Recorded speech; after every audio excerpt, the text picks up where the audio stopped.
Hello viewers and my dear students, আমরা গত ক্লাসে জেনেছিলাম যে আলোর প্রতিফলন কাকে বলে এবং আলোর প্রতিফলনের যে সূত্রাবলী সেগুলো আমরা গত ক্লাসে আলোচনা করেছিলাম। আজকের ক্লাসে আমরা আলোচনা করব গোলীয় তলে আলোর প্রতিফলন। তো গোলীয় তলে আলোর প্রতিফলন বা তাকে আমরা বক্রতলে আলোর প্রতিফলনও বলে থাকি।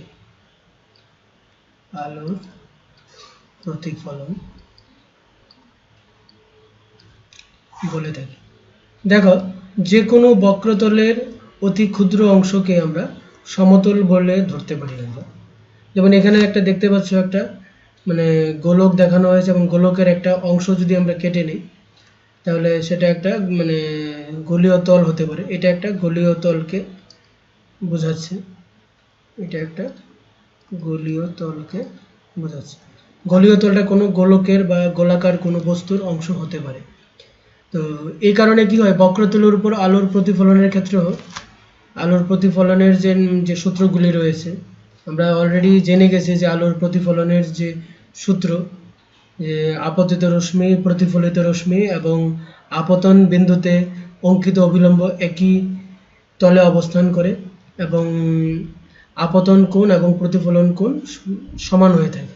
তো বক্রতলে আলোর প্রতিফলনের ক্ষেত্রেও আলোর প্রতিফলনের যে নিয়ম, সেই নিয়মগুলি কিন্তু প্রযোজ্য হয়। দেখো, বক্রতলে আলোর প্রতিফলন সৃষ্টি করার যে সহজ উপায় সেটা হচ্ছে বক্রদর্পণ। আমরা যদি বক্রদর্পণ ব্যবহার করি তাহলে খুব সহজেই আমরা আলোর প্রতিফলন ঘটাতে পারি। তো আলোর প্রতিফলন যে সকল যন্ত্রের মধ্যে ব্যবহার হয়ে থাকে, যেমন যেখানে আমরা বক্রতল ব্যবহার দেখে থাকি, যেমন এখানে দেখো টর্চ লাইট, এটা হচ্ছে একটা টর্চ লাইট। তারপর তোমার বিভিন্ন গাড়ি বা বাইকের যে হেডলাইট থাকে সেখানে একটা বক্রদর্পণ ব্যবহার করা থাকে এবং গাড়ি বা বাইকের যে ভিউ ফাইন্ডার বলা হয়, গাড়ি বা বাইকের ভিউ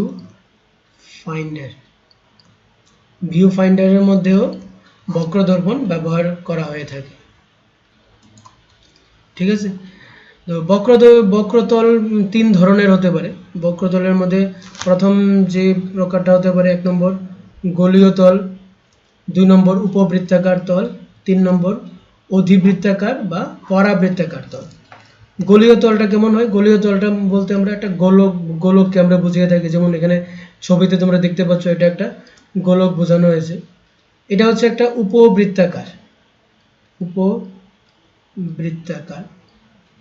উপবৃত্তাকারটা অনেকটা ডিমের মতো আকৃতিতে, দেখে নাও। আর আরেকটা রয়েছে তোমার পরাবৃত্তাকার, এটা হচ্ছে পরাবৃত্ত বা অধিবৃত্ত। আমরা যদি বলি পরাবৃত্ত বা এখানে অধিবৃত্ত বলতে পারি, অধিবৃত্ত। তো এরকম আকারের তল হতে পারে, যে কারণে এই তলের বিভিন্ন ধরনের তলের জন্য কি হচ্ছে, বিভিন্ন ধরনের আমরা দর্পণ পেতে পারি আমরা। যেমন বক্রদর্পণকে আমরা এখানে বক্রদর্পণকে আমরা 3 প্রকার বা 3 ভাগে ভাগ করতে পারি। 1 নম্বর হচ্ছে গোলীয় দর্পণ, 2 নম্বর উপবৃত্তাকার দর্পণ, 3 নম্বর অধিবৃত্তাকার দর্পণ। গোলীয় দর্পণকে ইংরেজিতে স্পেরিক্যাল মিরর, উপবৃত্তাকার দর্পণকে ইলিপসয়েডাল মিরর আর অধিবৃত্তাকার দর্পণকে প্যারাবোলয়েড মিরর বলে থাকে। দেখো, তোমরা স্ক্রিনে কয়েকটা ছবি দেখতে পাচ্ছ দর্পণের। এখানে প্রথম যে ছবিটা দেখতে পাচ্ছ 1 নম্বর, সেটা হচ্ছে এই উত্তল বা এটা গোলীয় দর্পণই, সবই গোলীয় দর্পণ। এগুলোর মধ্যে আবার প্রকার ভেদ রয়েছে। ঠিক আছে, সবগুলি তোমার এখানে গোলীয় দর্পণ, এটাকে তোমরা গোলীয় দর্পণ বলতে পারো। 1, 2 এবং 3, এই তিনটাই তোমার গোলীয় দর্পণ হিসেবে কাজ করছে। ঠিক আছে, এটা হচ্ছে তোমার এই উপবৃত্তাকার দর্পণ,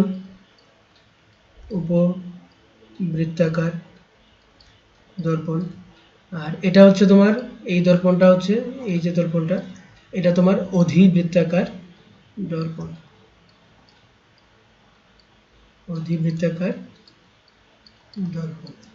তাহলে দেখো আবার দেখাচ্ছি। প্রথম 1, 2, 3 হচ্ছে সবগুলো গোলীয় দর্পণ। এই সবগুলি তোমার হচ্ছে গোলীয় দর্পণের মধ্যে পড়ে, গোলীয় দর্পণ। ঠিক আছে। এবং গোলীয় দর্পণের আমরা প্রকারভেদ দেখব পরবর্তী আলোচনাগুলিতে, আমাদের আসবে গোলীয় দর্পণ কয় প্রকারের হয়।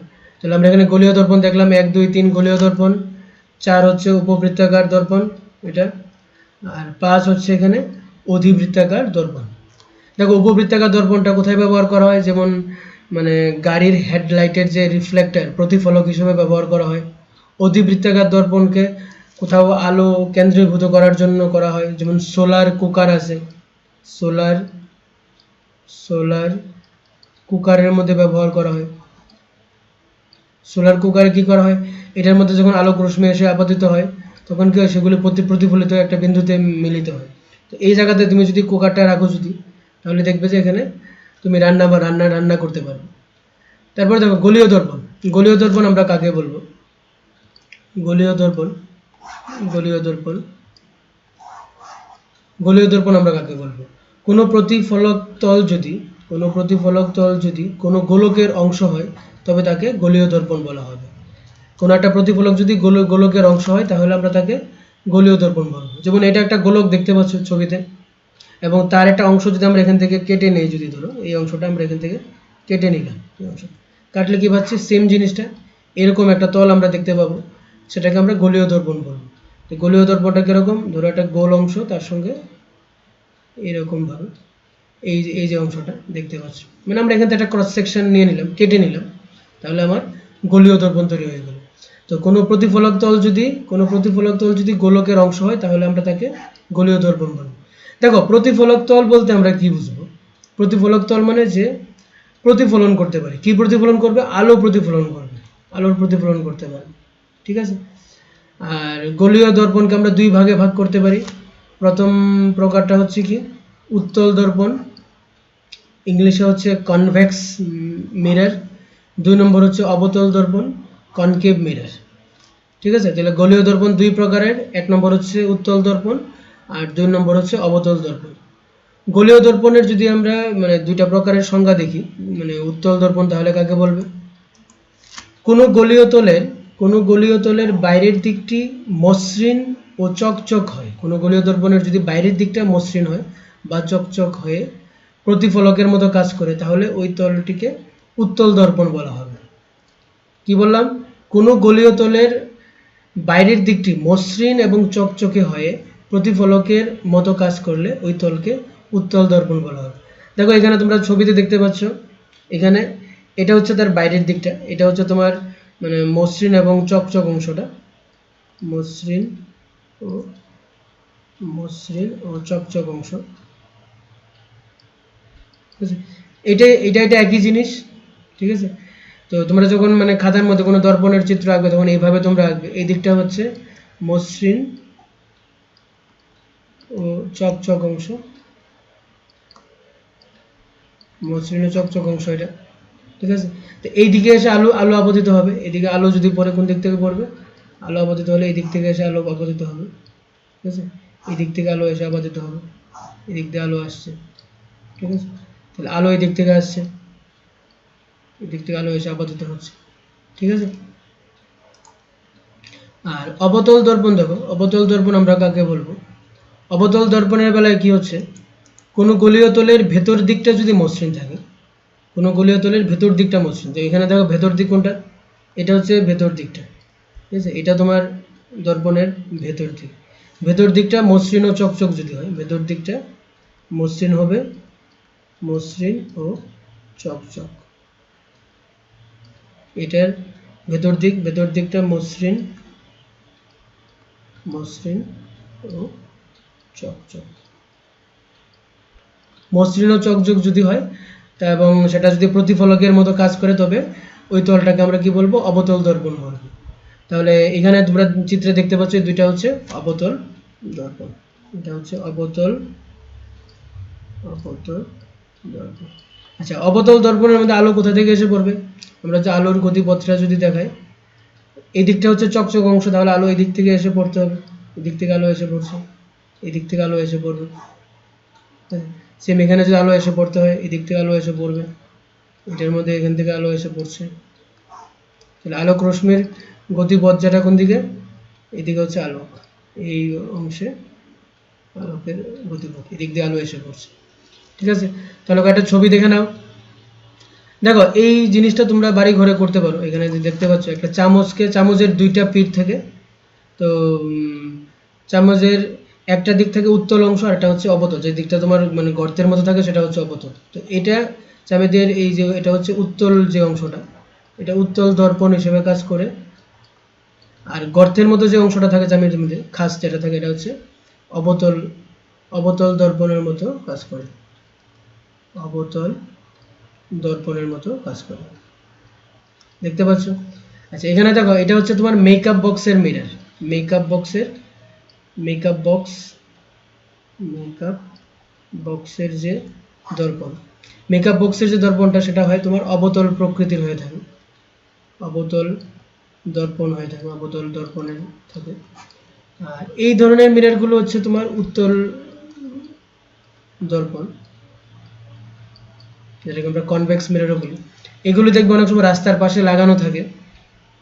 ধরো কোনো একটা অংশে মানে কোনো একটা রাস্তার একটা মানে চৌমাথাতে লাগানো থাকে, ধরো একদিক থেকে গাড়ি আসলে যাতে অন্য আরেক দিক থেকে দেখা যায় তার জন্য এগুলো বসানো থাকে। আমাদের আগরতলা শহরে দেখবে অনেক জায়গাতেই রাস্তার মধ্যে এগুলো বসানো আছে।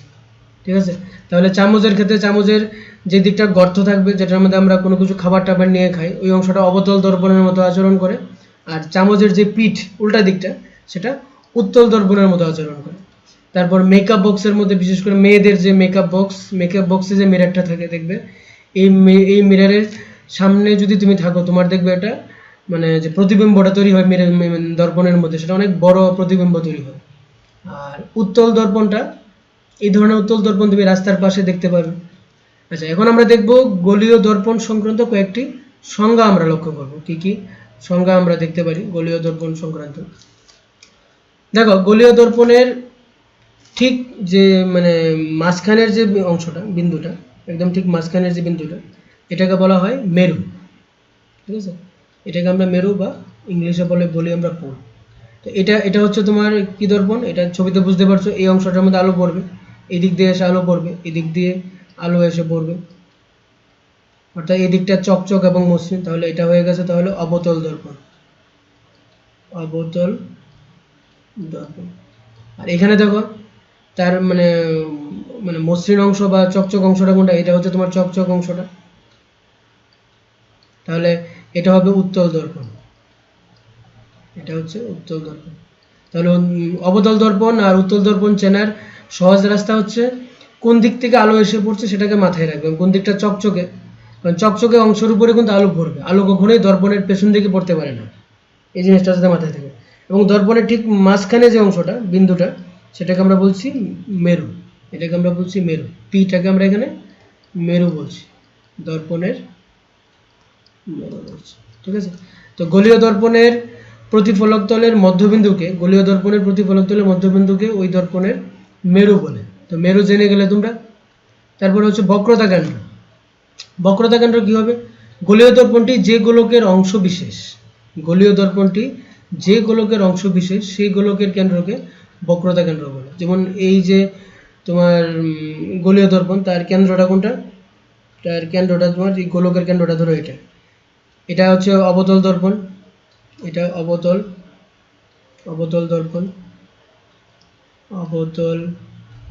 দর্পণ, এটা আমাদের কি দর্পণ? এটা উত্তল দর্পণ। এখানে লক্ষ্য করো আমি এই যে ডটেড যে সার্কেলটা, এটা মানে বৃত্ত দিয়েছি, একটা এরকম ডটেড একটা সার্কেল দিয়েছি, এটা কিন্তু ওই মানে বৃত্তটাকে গোলকটাকে বোঝাচ্ছে।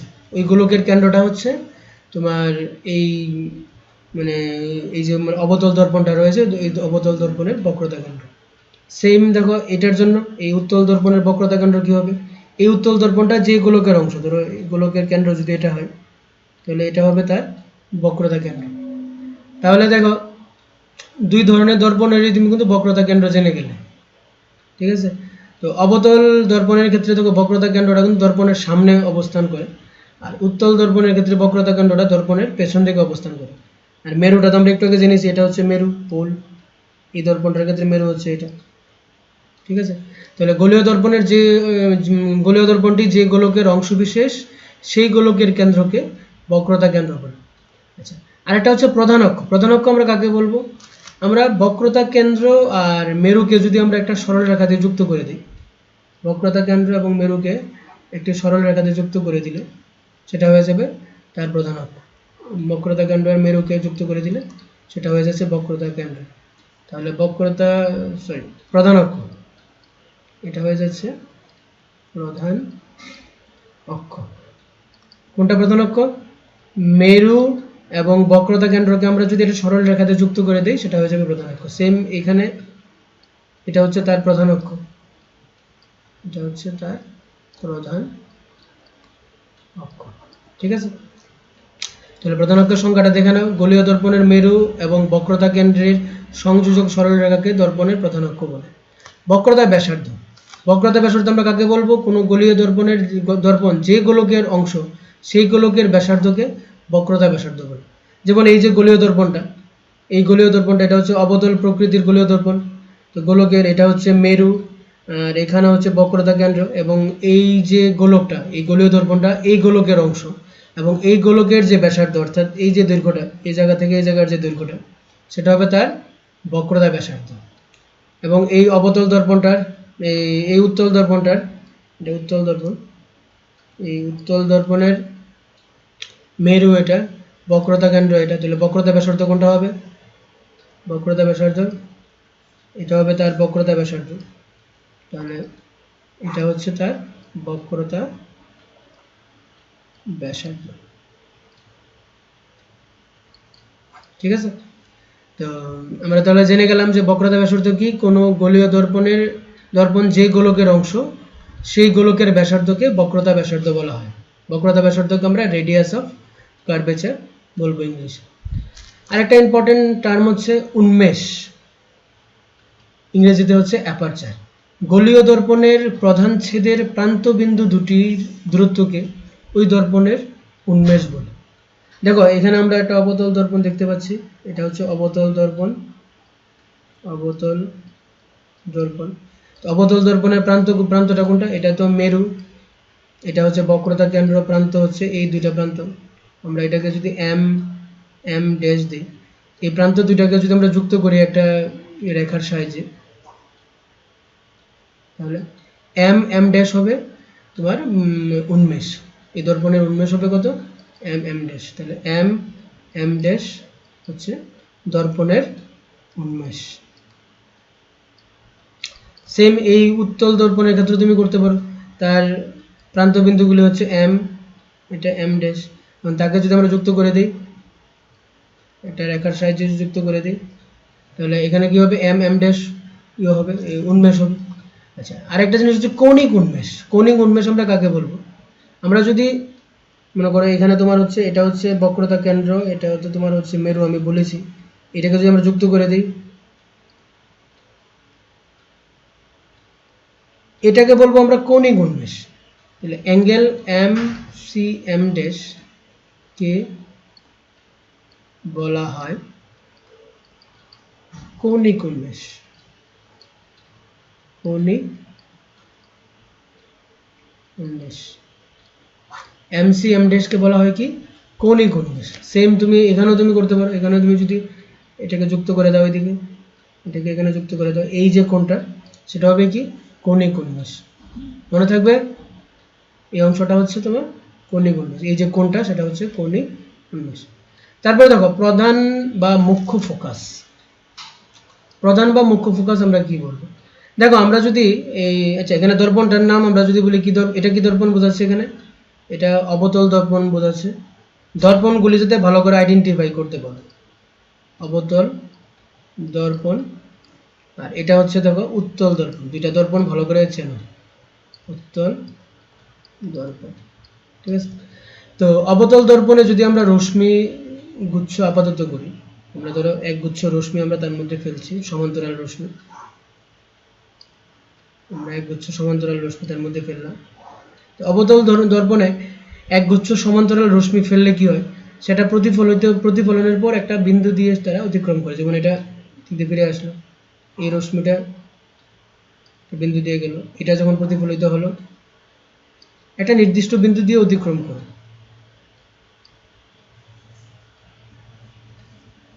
ঠিক আছে।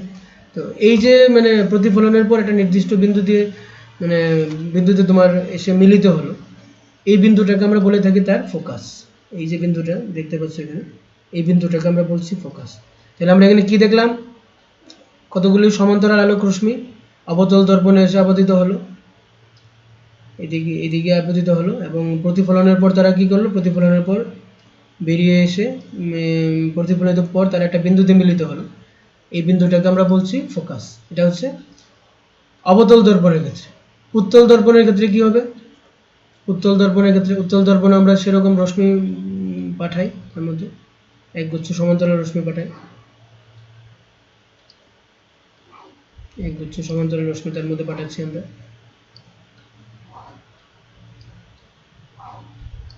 পাঠালে কি হচ্ছে, এখানেও তোমার আলোর প্রতিফলনের সূত্র কিন্তু প্রযোজ্য হয় এই জায়গাতে যখন আমরা তো এখানে আমরা আলোক রশ্মি যখন প্রতিফলিত করলাম সে এদিকে গেল, আরেকটা ধরো আমরা এখানে যদি তাকে যদি পেছন থেকে বর্ধিত করি, তারা পেছন, এটা তো মিলবে না, পেছন থেকে তাকে বর্ধিত করতে হবে কাল্পনিকভাবে, ওটা এই বিন্দুতে মিলিত হয়।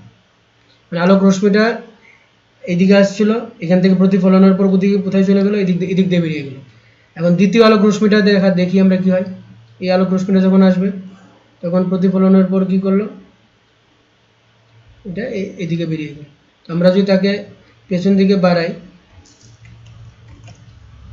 পেছন দিকে যদি আমরা বাড়াই, পেছন দিকে বাড়ালে এখানে মিলিত হচ্ছে।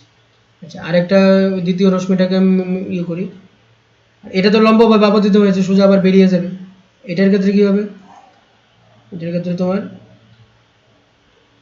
এদিকে যাবে, এটার ক্ষেত্রে তোমার এরকম। আমরা যদি তাকে পেছন দিকে যদি বাড়াই, পেছন দিকে বাড়ালে তারা একটা বিন্দুতে মিলিত হয়, পেছন দিকে বাড়ালে তারা একটা বিন্দুতে মিলিত হয়, মানে পেছন দিকে বাড়ালাম একটা বিন্দুতে মিলিত হচ্ছে। মিলিত বলতে এখানে কাল্পনিকভাবে মিলিত হচ্ছে, বাস্তবে কিন্তু তারা মিলিত হচ্ছে না। এখানে কিন্তু মাথায় রাখবে, এই রশ্মিটা এদিক দিয়ে গেল আবার ফিরে আসলো, এদিকে গিয়ে গেল, এদিক দিয়ে চলে গেছে। দেখো ছবিটা ভালো করে দেখো, আমি আবার মানে ছবিটা বোঝানোর চেষ্টা করি। আলোক রশ্মি এদিকে আপতিত হয়েছে, এদিকে আসলো, এদিকে গেল, এইভাবে আসলো, প্রতিফলনের পর এই রশ্মিটা এদিকে বেরিয়ে গেল, এই রশ্মিটা এদিকে বেরিয়ে গেল, এই রশ্মিটা এদিকে বেরিয়ে গেল, এই রশ্মিটা এদিকে বেরিয়ে গেল। তো তারা পেছন দিকে দেখা যাচ্ছে একটা বিন্দু থেকে অপসৃত হচ্ছে বলে মনে হচ্ছে, মানে মনে হচ্ছে যে এই বিন্দু থেকে বোধহয় আলোক রশ্মিগুলো বেরিয়ে আসছে, তো এটাকে বলা হচ্ছে তার ফোকাস। তো অবতল দর্পণের ক্ষেত্রে একরকম ঘটনা ঘটে থাকে, আর উত্তল দর্পণের ক্ষেত্রে আরেক রকম ঘটনা ঘটে থাকে।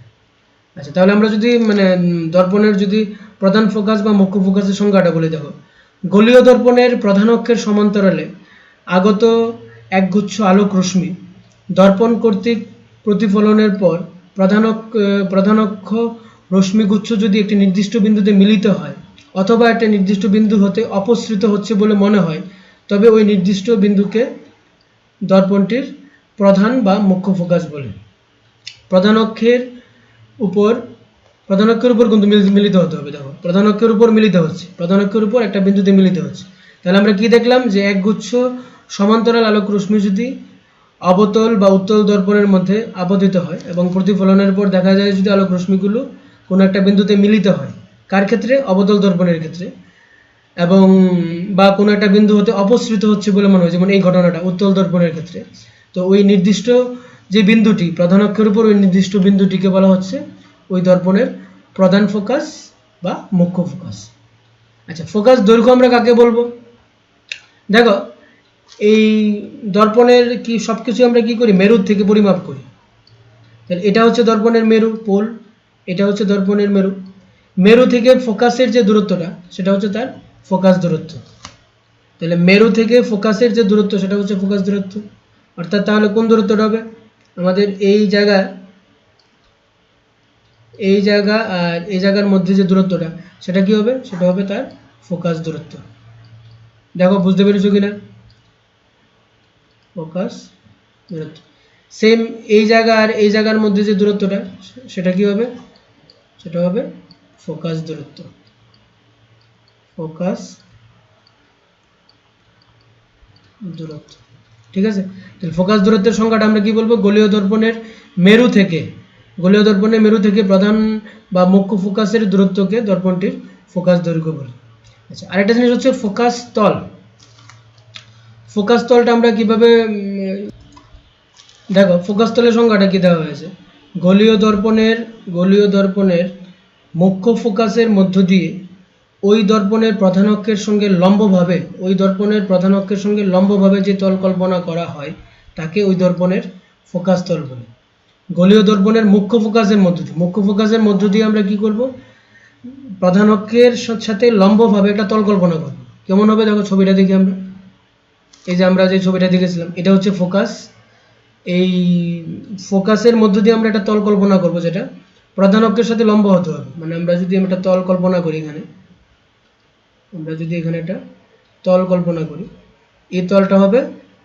এই তলটাই হবে ফোকাস তল। অনুরূপভাবে আমরা এখানেও একটা তল কল্পনা করতে পারি, এই জায়গাতে আমরা একটা তল কল্পনা করতে পারি, ঠিক আছে। এখানে যদি আমরা একটা তল কল্পনা করি, এটা হবে তার ফোকাস তল। তাহলে এটা হচ্ছে ফোকাস তল, এটা হচ্ছে তার ফোকাস তল, ঠিক আছে। আর আরেকটা সংজ্ঞা আমাদের জেনে নিতে হবে, সেটা হচ্ছে গৌণ ফোকাস। গৌণ ফোকাসটা কি বলছে দেখো, একগুচ্ছ সমান্তরাল রশ্মি যা দর্পণের প্রধান অক্ষের সঙ্গে সমান্তরাল নয়, দর্পণ দ্বারা প্রতিফলনের পর যে বিন্দুতে মিলিত হয় অবতল দর্পণের ক্ষেত্রে, এবং যে বিন্দু থেকে অপসৃত হচ্ছে বলে মনে হয় উত্তল দর্পণের ক্ষেত্রে, সেই বিন্দুটিকে ওই দর্পণের গৌণ ফোকাস বলে। আমরা যদি একটা ছবি আবার এঁকে নেই, দেখো আমরা গৌণ ফোকাসের জন্য আমরা একটা অবতল দর্পণ নিয়ে নিয়েছি। এখানে অবতল দর্পণ আমরা নিয়ে নিলাম। এখন আমরা একগুচ্ছ রশ্মি এখানে পাঠাবো। রশ্মিগুলো প্রধান অক্ষের সমান্তরাল না, কিন্তু রশ্মিগুলো নিজেদের মধ্যে সমান্তরাল। লক্ষ্য করো, রশ্মিগুলো নিজেদের মধ্যে সমান্তরাল। তাহলে প্রতিফলনের পর তারা দেখা গেল কি একটা বিন্দুতে মিলিত হয়েছে।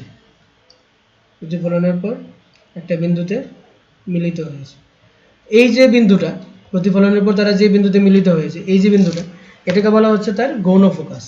আমরা যদি আমরা লক্ষ্য করে দেখি, এখানে ফোকাসটা কোন এই জায়গাতে হবে, আর এটা হচ্ছে তার গৌণ ফোকাস। এই বিন্দুটা হচ্ছে তার গৌণ ফোকাস। তাহলে গৌণ ফোকাসটা কিন্তু তোমার এই ফোকাস তলের মধ্যেই অবস্থান করবে। আমরা যদি এখানে একটা তল কল্পনা করি, এটা কিন্তু ফোকাস তলেই হবে, কিন্তু গৌণ ফোকাসটা ফোকাস তলের মধ্যে হবে। এটাকে আমরা আবার ফোকাস তলও বলবো।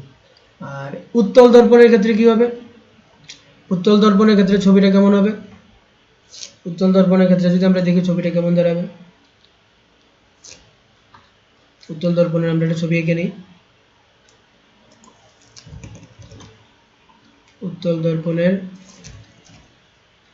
দর্পণে যদি আমরা সমান্তরাল আলোক রশ্মি পাঠাই, রশ্মিগুলো কিন্তু ইয়ার সাথে সমান্তরাল না, প্রধান অক্ষের সাথে সমান্তরাল না, এবং আমরা যে কোনোভাবে একটা আলোক রশ্মি পাঠালাম, ঠিক আছে। তো তারা কি করলো, প্রতিফলনের পর একটা রশ্মি এরকম ভাবে চলে গেল, আরেকটা রশ্মি প্রতিফলনের পর এইভাবে চলে গেল। তাদেরকে যদি আমরা পেছন দিকে কাল্পনিকভাবে যদি বাড়াই, তারা কি করলো, কাল্পনিকভাবে বাড়ালে এরকম জায়গাতে কোথাও মিট করেছে, ঠিক আছে। তাহলে এটা হবে তার গৌণ ফোকাস।